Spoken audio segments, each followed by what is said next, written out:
যে কোনো পরীক্ষায় বেশি নম্বর পাওয়ার জন্য হাতের লেখা সুন্দর হওয়া অত্যন্ত গুরুত্বপূর্ণ। কারণ পরীক্ষার খাতায় উত্তর সঠিক লেখা হলেও যদি হাতের লেখা খারাপ হয় তবে যিনি খাতা চেক করবেন এই পচা হাতের লেখা দেখে তখন স্বাভাবিকভাবেই তার মুড খারাপ হয়ে যাবে। আপনার সাথেও কি এরকমটা কখনো হয়েছে যে আপনি পরীক্ষার খাতায় সবগুলো প্রশ্নের উত্তর লেখার পরেও আপনার নম্বর কম এসেছে? সেক্ষেত্রে কিন্তু হতে পারে যে এটা আপনার খারাপ হাতের লেখার জন্য হয়েছে। একটা রিসার্চ থেকে জানা গেছে যাদের হাতের লেখা সুন্দর হয় তারা খুবই শান্ত এবং ঠান্ডা মেজাজের হয়ে থাকেন। তাছাড়া এই ধরনের স্টুডেন্টরা অন্যদের তুলনায় খুবই ইন্টেলিজেন্ট হন। তো বন্ধুরা, যদি আপনার হাতের লেখা সুন্দর নাও হয় তবে একদমই চিন্তার কিছু নেই, কারণ আজকের এই ভিডিওটি শুধুমাত্র আপনার জন্যই। আজ এই ভিডিওটিতে আমরা জানবো যে কিভাবে হাতের লেখা সুন্দর করা যায় এবং খুবই অল্প সময়ে এটিকে কিভাবে আরো বেশি ইমপ্রুভ করা যায়। তো চলুন শুরু করা যাক। বন্ধুরা, হাতের লেখা সুন্দর করার জন্য অনেক উপায় রয়েছে, কিন্তু আজ এই ভিডিওটিতে আমি আপনাদের সাথে শুধুমাত্র সেই সকল ভ্যালুয়েবল এবং জেনুইন উপায়গুলোর বিষয়ে আলোচনা করব যেগুলো খুবই প্র্যাকটিক্যাল এবং এগুলো ফলো করে আপনি খুব সহজেই আপনার হাতের লেখা সুন্দর এবং আকর্ষণীয় করতে পারবেন।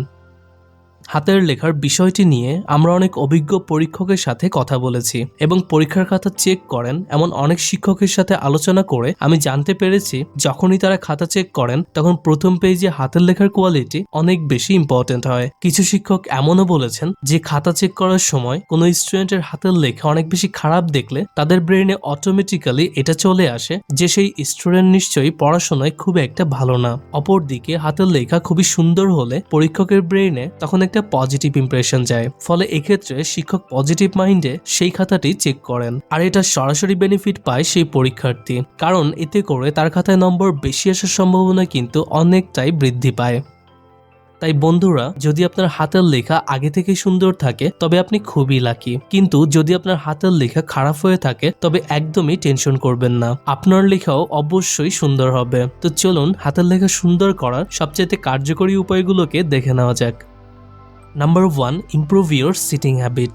প্রথমেই আমাদেরকে লেখার সময় চেয়ারে বসার পদ্ধতিকে ঠিক করতে হবে, কারণ যদি আমরা সঠিকভাবে না বসে লিখি তবে এটি আমাদের লেখার কোয়ালিটির উপর সরাসরি প্রভাব ফেলে এবং আমাদের হাতের লেখা খারাপ হতে পারে। অপরদিকে যদি আমরা সঠিক পদ্ধতিতে বসে লিখি তবে আমরা খুব সহজেই সুন্দর করে লিখতে পারবো। তাই লেখার সময় আপনি অবশ্যই আরামদায়কভাবে বসে তবেই লিখবেন। এমন অনেকেই আছে যারা লেখার সময় খাতাটিকে ব্যাকা করে ধরে তারপর লেখে, এতে করে তাদের হাতের লেখাও ব্যাকা হয়ে যায়। আবার এমনও কিছু স্টুডেন্ট থাকে যারা লেখার সময় টেবিলের উপর মাথা লাগিয়ে রেখে তারপর লেখে, কিংবা খাতার দিকে মাথা অনেক বেশি ঝুঁকিয়ে রাখে। এগুলো করাও একদমই ঠিক নয়, বরং লেখার সময় আমাদেরকে অবশ্যই সঠিক পজিশনে বসতে হবে। এক্ষেত্রে আমাদের পজিশন কিছুটা এরকম হওয়া উচিত যাতে করে আমরা খুবই কমফোর্টেবল ভাবে লিখতে পারি। Number 2, hold your pen correctly. আসলে আমাদের হাতের লেখা দেখতে ঠিক কেমন হবে এটা অনেকটাই নির্ভর করে আমাদের কলম ধরার কৌশলের উপর। যখন আমরা কলমটিকে শক্ত করে ধরে লিখি তখন আমাদেরকে দুটো প্রবলেম ফেস করতে হয়। প্রথমত, আমাদের হাত খুব তাড়াতাড়ি ব্যথা হয়ে যায়, ফলে আমরা চাইলেও তখন আর দ্রুত এবং সুন্দর করে লিখতে পারি না। আর দ্বিতীয়ত, কলম শক্ত করে খাতার সাথে চেপে ধরে লিখলে আমাদের এক পেজের লেখার ছাপ তার পরবর্তী পেজেও দেখা যায়, যেটি দেখতে একেবারেই ভালো দেখায় না। তাই আপনি যখনই লিখবেন তখন কলমটি খুব বেশি শক্ত করে ধরবেন না, বরং এটিকে তখন হালকা করে কমফোর্টেবল ভাবে ধরে তবেই লিখবেন, যাতে করে এক পেজের লেখা অন্য পেজে না দেখা যায় এবং সেটি দেখতেও যেন সুন্দর লাগে। Number 3, move your hand while writing. এই টিপসটির ব্যাপারে আপনি হয়তোবা আগে কখনোই শোনেননি। মূলত লেখার সময় আমাদের মধ্যে বেশিরভাগ স্টুডেন্ট শুধুমাত্র হাতের পাঞ্জা ব্যবহার করে লিখি। এতে করে অল্প কিছুক্ষণ লেখার পরেই আমাদের হাতে ব্যথা করতে শুরু করে এবং হাতের লেখাও তখন খারাপ হয়ে যায়। তাই আমাদেরকে কখনোই এইভাবে লেখা উচিত নয়, বরং লেখার সময় আমাদের অবশ্যই সম্পূর্ণ হাত মুভ করে তবেই লেখা উচিত, কারণ এইভাবে লিখলে তখন আর হাতে ব্যথা হবার সম্ভাবনা থাকবে না, ফলে আমরা একটানা অনেকক্ষণ সুন্দর করে লিখতেও পারবো। তাই আজ থেকেই এই পদ্ধতিটি ব্যবহার করুন, আশা করি একটা ভালো রেজাল্ট পাবেন। Number 4, don't write too much fast. আপনিও নিশ্চয়ই আপনার পরিবারের কারো মুখে কখনো না কখনো শুনেছেন যে কোনো কাজই তাড়াহুড়ো করে করা ঠিক নয়। ঠিক একইভাবে আমরা যখন অনেক বেশি তাড়াহুড়ো করে লিখি তখন আমাদের হাতের লেখা স্বাভাবিকভাবেই খুবই পচা হয়ে যায়, ফলে কেউই সেটি দেখে ঠিকমতো বুঝতে পারে না। তাই লেখা সুন্দর করার জন্য আমাদেরকে প্রথম দিকে একটু আস্তে আস্তেই লেখা উচিত, যাতে করে হাতের লেখা সুন্দর হয় এবং অন্যরাও যেন সেটি পড়ে খুব সহজেই তা বুঝতে পারে। তবে কিছুদিন নিয়মিত চর্চা করার পর একবার আপনার হাতের লেখা সুন্দর হয়ে গেলে তারপর আপনি আস্তে আস্তে আপনার লেখার স্পিড বাড়াতে পারেন। Number 5, choose a perfect pen for yourself.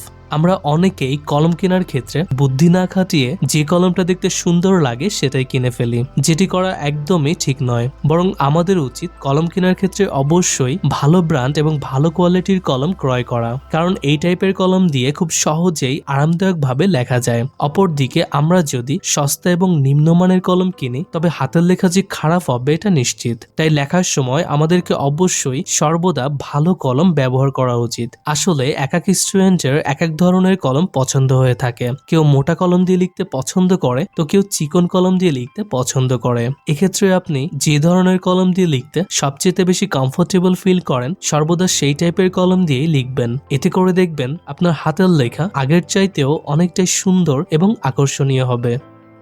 Number 6, keep same gap between ওয়ার্ডস।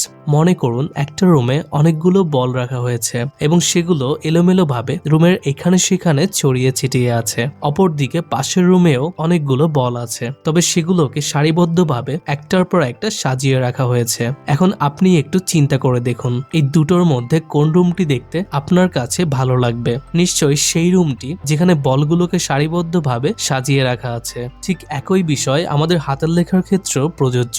যদি আমরা লেখার সময় শব্দগুলোর মধ্যে পর্যাপ্ত পরিমাণে গ্যাপ না রাখি তবে আমাদের হাতের লেখাও দেখতে একদমই ভালো দেখাবে না। তাই আমাদের উচিত লেখার সময় সর্বদা প্রতিটি অক্ষর এবং শব্দের মধ্যে সমান গ্যাপ রাখা, যাতে করে আমাদের হাতের লেখা অনেক বেশি ক্লিন এবং সুন্দর দেখায়। অনেক সময় কি হয় যে আমরা লেখার সময় শব্দগুলোর মধ্যে খুবই কম গ্যাপ রাখি কিংবা অনেক বেশি গ্যাপ রাখি। এই দুটি ক্ষেত্রেই কিন্তু লেখার কোয়ালিটি খারাপ হয়ে যায়। তাই হাতের লেখা সুন্দর করার জন্য আমাদেরকে অবশ্যই অক্ষরগুলোর মধ্যে সমান গ্যাপ রাখতে হবে।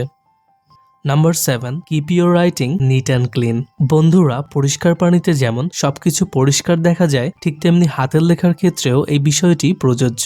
যদি আমাদের লেখার পেজ একদম পরিষ্কার থাকে তবে হাতের লেখাও দেখতে অটোমেটিক্যালি পরিষ্কার লাগবে। অপরদিকে যদি আপনি লেখার ক্ষেত্রে অপরিষ্কার কাগজ ব্যবহার করেন তবে আপনি যতই সুন্দর করে লেখেন না কেন আপনার হাতের লেখা দেখতে একদমই ভালো লাগবে না। এখন আপনি জাস্ট এই দুটো হাতের লেখাকে খুবই মনোযোগ সহকারে দেখুন। যেহেতু প্রথম হাতের লেখা পেজ খুবই অপরিষ্কার তাই এখানে হাতের লেখাও কিন্তু দেখতে একটুও ভালো লাগছে না। অপরদিকে দ্বিতীয় হাতের লেখাটিতে পেজ একদমই পরিষ্কার আছে, তাই এখানে স্বাভাবিকভাবেই হাতের লেখাও দেখতে খুবই সুন্দর এবং আকর্ষণীয় লাগছে। Number 8, practice writing daily.